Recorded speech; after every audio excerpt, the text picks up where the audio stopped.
তোমাদের সবাইকে জানাই শুভ রথযাত্রা। আজ রথযাত্রা উপলক্ষে আমি আর বোন চলে গিয়েছিলাম হবিবপুর ইস্কনে। আর এই হাইওয়েটা দেখো এত সুন্দর না।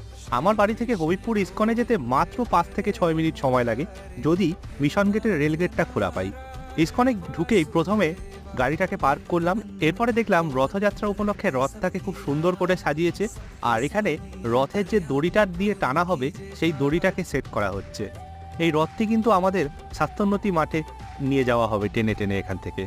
আর আজকে রথযাত্রা উপলক্ষে প্রচুর মানুষের সমাগম হয়েছিল ইস্কনে, বেশ ভালো লাগছিল দেখতে। এরপর চলে গিয়েছিলাম মূল মন্দিরে, কিন্তু সেখানে গিয়ে দেখি দরজা বন্ধ, কীর্তন চলছিল। আসলে আজকে রথযাত্রা উপলক্ষে জগন্নাথ দেবকে সাজানোর প্রস্তুতি চলছিল ভেতরে।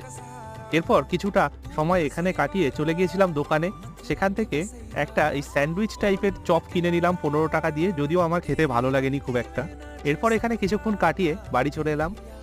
এই ছিল আজকের মিনি ব্লগ।